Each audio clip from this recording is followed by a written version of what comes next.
नमस्कार, यूट्यूब चॅनलमध्ये सर्वांचे स्वागत आहे। हजारो कर्मचाऱ्यांची धाकधूक, वेतन श्रेणीला ब्रेक, सरकार सर्वोच्च न्यायालयात।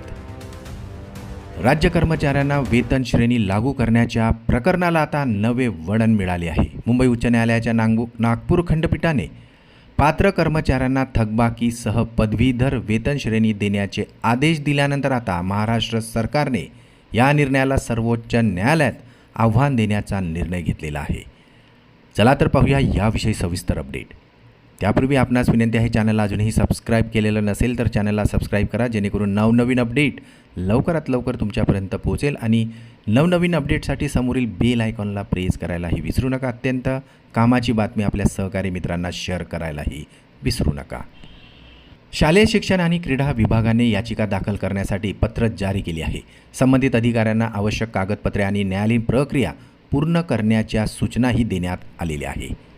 शालेय शिक्षण विभागाने जारी केलेल्या पत्रानुसार रीट याचिकामध्ये मुंबई उच्च न्यायालयाच्या नागपूर खंडपीठाने 8 मे 2026 रोजी दिलेल्या निर्णयाविरोधात सर्वोच्च न्यायालयात विशेष अनुमती याचिका दाखल करण्यास अखेर शासनाने मंजुरी दिलेली आहे। उच्च न्यायालयाने काय निर्णय दिला होता, चला तर पाहूया। दाखल करण्यात आलेल्या याचिकेवर सुनावणी करताना मुंबई उच्च न्यायालयाच्या नागपूर खंडपीठाने 8 मे 2026 रोजी अत्यंत महत्त्वाचा निकाल दिला होता। समान काम करणाऱ्या शिक्षकांना वेगळे वेतन देणे हे भारतीय संविधानाच्या अनुच्छेद 14 मधील समानतेच्या अधिकाराचे उल्लंघन आहे, असेही स्पष्ट केले।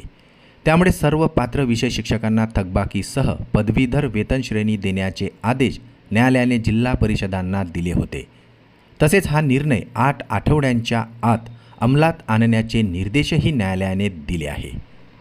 मात्र सरकारने घेतला वेगळा निर्णय तर शिक्षकांमध्ये नाराजी। उच्च न्यायालयाच्या आदेशानंतर शिक्षकांना दिलासा मिळेल अशी अपेक्षा व्यक्त होत असतानाच राज्य सरकारने मात्र या निर्णयाविरोधात सर्वोच्च न्यायालयात जाण्याचा निर्णय घेतला आहे। त्यामुळे विशेषतः विदर्भासह राज्यातील अनेक जिल्ह्यातील विषय शिक्षकांमध्ये आता नाराजी व्यक्त केली जात आहे। सर्वोच्च न्यायालयाच्या निर्णयाकडे लागले कर्मचाऱ्यांचे लक्ष। या प्रकरणाचा परिणाम राज्यातील हजारो शिक्षकांच्या वेतन श्रेणी आणि आर्थिक हक्कावर होणार असल्याने आता सर्वांचे लक्ष सर्वोच्च न्यायालयातील सुनावणीकडे लागले आहे।